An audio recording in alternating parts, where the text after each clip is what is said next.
Hi friends, welcome to Kiran Kumar blog channel.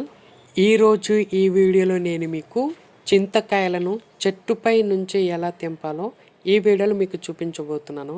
అంతకంటే ముందు మన ఛానల్ ఫస్ట్ టైం మీరు చూస్తున్నట్లయితే తప్పకుండా సబ్స్క్రైబ్ చేసుకోండి. మనం చింతకాయలను దులపాలనుకున్న చెట్టు అయితే ఇదే. మొత్తం 3 చెట్లు ఉన్నాయి ఫ్రెండ్స్.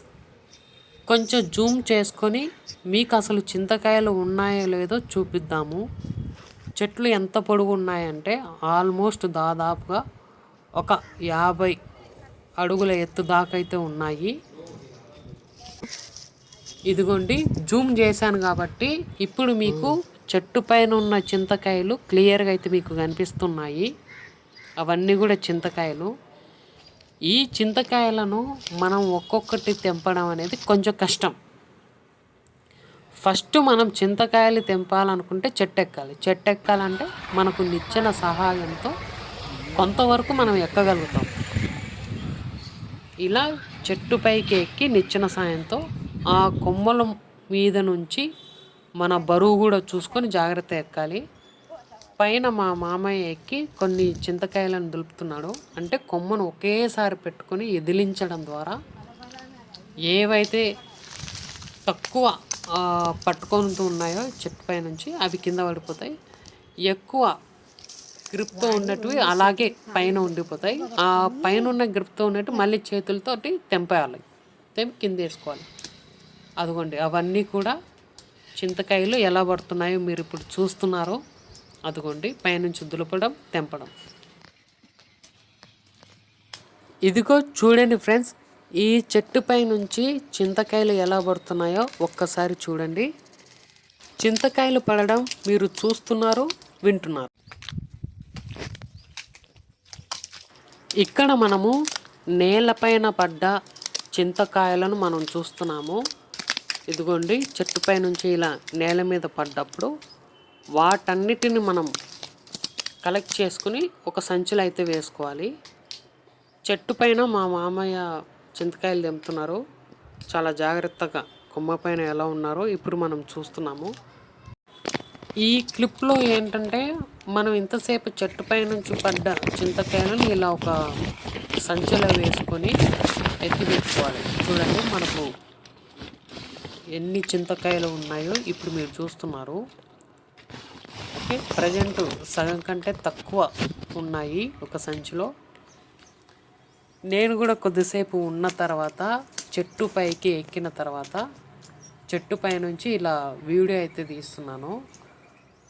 చాలా సంవత్సరాల తర్వాత చెట్టు ఎక్కడం వల్ల నాకైతే కళ్ళు తిరుగుతున్నాయి. పైనుంచి చూస్తే మనకు ఎన్ని చింతకాయలు ఉన్నాయో మీకు ఇప్పుడు చూస్తున్నారు. ఇదిగోండి ఫ్రెండ్స్, ఇప్పుడు మీరు నిచ్చెన చూస్తున్నారు.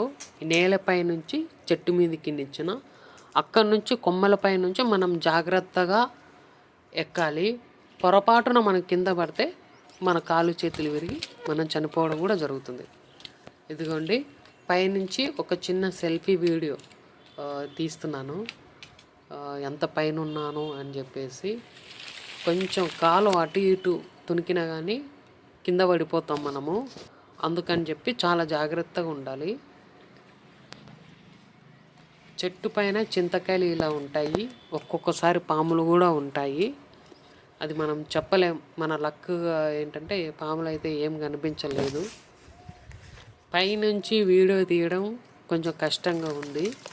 ఇదిగోండి ఎలా దులుపుతున్నానో. ఇలా చెట్టు కొమ్మను దులిపితే అందులో కొన్ని చింతకాయలు కింద పడతాయి. కొన్ని మాత్రమే పడతాయి, అన్నీ కాదు. ఇదిగోండి ఎంత దగ్గరగా తీస్తున్నానో, అవన్నీ చింతకాయలే. ఓకే, ఇవి కొమ్మలు. మన వెయిట్ అనేది ఎక్కువ ఉంటే కొమ్మకు చివర పోకుండా ఉండడమే మంచిది.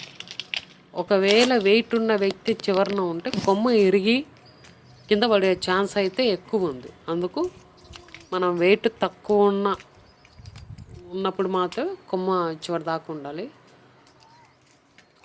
ఇలా ఉంటుంది పైన, చెట్టు పైన. నేను కూడా కొన్ని చింతకాయలు అయితే తెంపాను కానీ మరి ఎక్కువ తెంపలేదు. ఇదిగోండి ఎంత బాగున్నాయో చింతకాయలు అన్నీ కూడా చూస్తున్నాము కదా.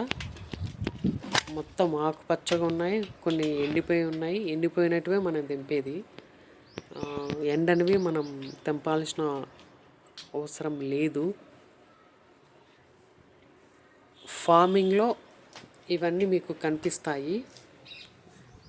చూడండి ఫ్రెండ్స్, ఇదిగోండి మొత్తం ఈరోజు ఎన్ని చింతకాయలు అయితే తీసామో అవన్నీ కూడా ఒక కుప్పగా వేసుకొని మళ్ళీ ఆ బోట్లో నుంచి చింతను తీయాలి. ఇదిగోండి అది బోటు లోపల చింతకాయ, అది నోట్లో పెట్టుకుంటే ఎంత పుల్లగా ఉంటుంది తెలుసా. ఇంకా బాగా రుచిగా ఉండాలంటే దీంట్లో కాస్త ఉప్పు చక్కెర వేసుకొని దంచుకొని తింటే సూపర్గా ఉంటుంది. చూసారు కదా ఫ్రెండ్స్, ఈ వీడియో కనుక మీకు నచ్చితే లైక్ చేయండి, షేర్ చేయండి, కామెంట్ చేయండి. మర్చిపోకుండా మన ఛానల్ని సబ్స్క్రైబ్ చేసుకోండి.